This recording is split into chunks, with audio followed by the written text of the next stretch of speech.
For years, I had struggled to earn my parents' love and attention, pouring my heart into every milestone, only to be met with silence.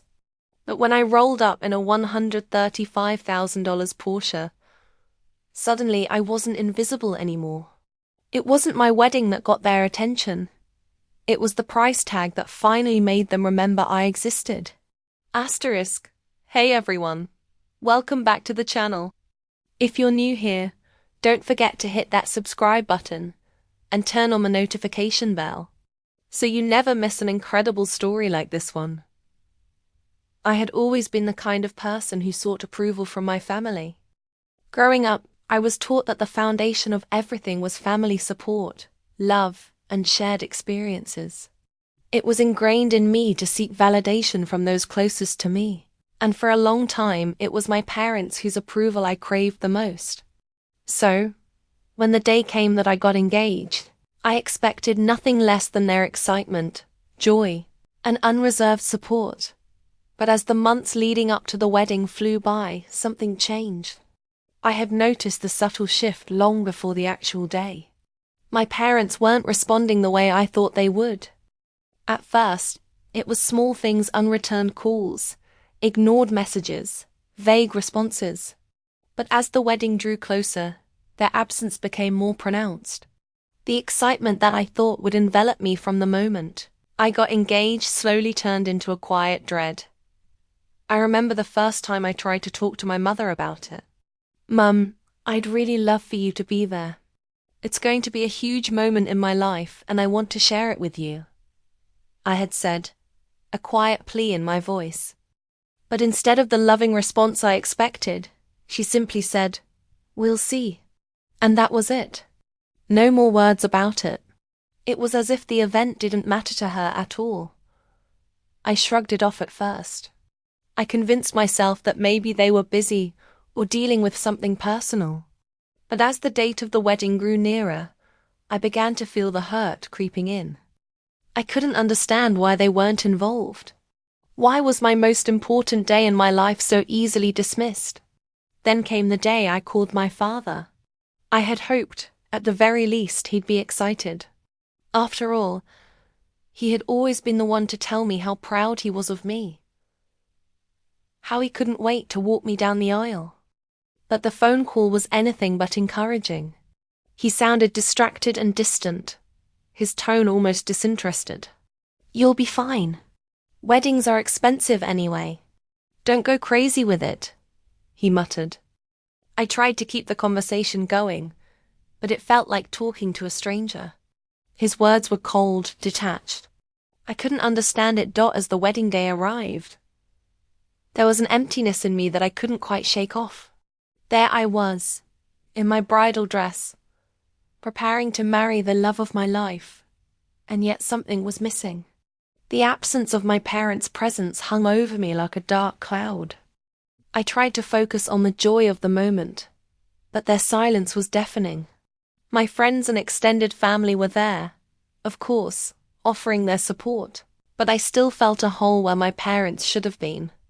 The ceremony came and went without a hitch. I married a man who made me feel more loved than I had ever imagined. The reception was beautiful, filled with laughter and dancing, but every time I looked around the room, I felt that sharp pang of loneliness. I couldn't help but wonder why my parents weren't there, why they had chosen to ignore this monumental moment in my life. It wasn't until months later, when I finally had a taste of success, that things began to shift. I had worked hard to build my career, grinding through late nights and difficult projects until one day, I was finally able to achieve something I had always dreamed of: a $135,000 Porsche. It wasn't just a car. It was a symbol of everything I had worked for, a physical representation of my independence, my hard work, and my success. I remember the first time I drove it.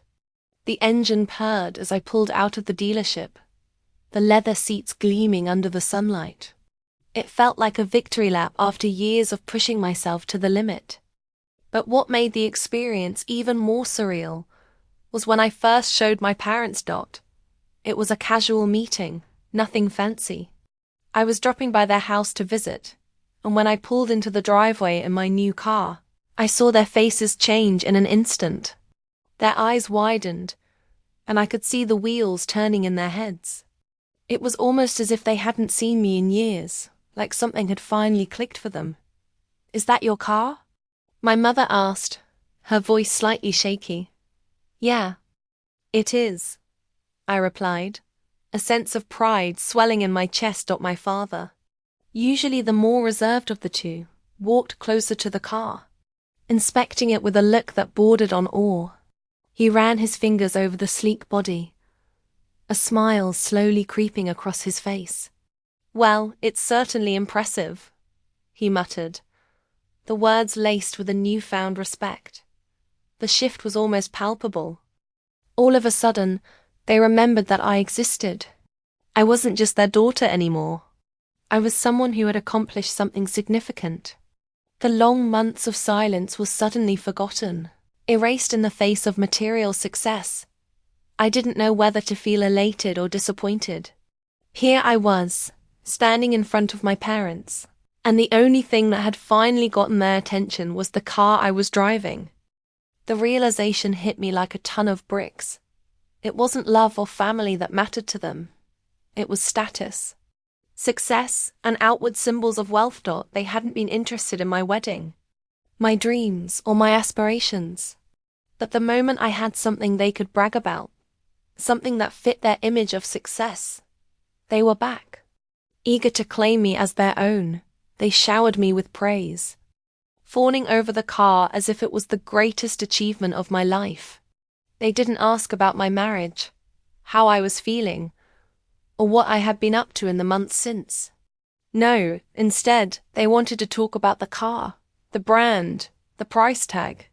It was as if everything I had accomplished in my personal life had taken a back seat to this material possession. For a moment, I felt a pang of bitterness. I had poured my heart and soul into the wedding, into my relationship, and into building a life that I was proud of. And yet, none of that seemed to matter. What truly got their attention was something that could be measured in dollars and cents. But then, something inside me shifted. I realized that this was not my problem to fix. I had spent years trying to gain their approval, seeking their validation in every step I took. But in that moment, I understood that their love and approval were conditional.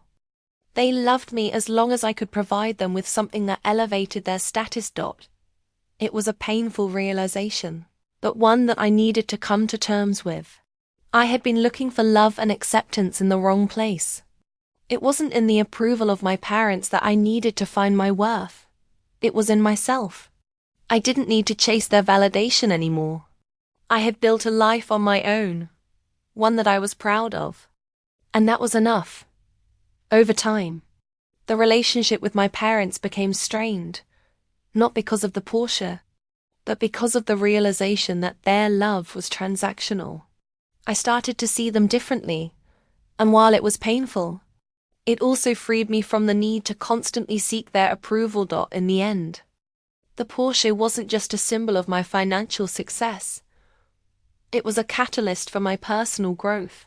It showed me that my worth wasn't tied to what my parents thought of me, and that I didn't need their approval to feel validated.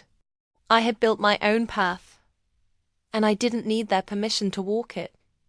And as for my parents, they continued to bask in the glow of the car, praising it whenever they could.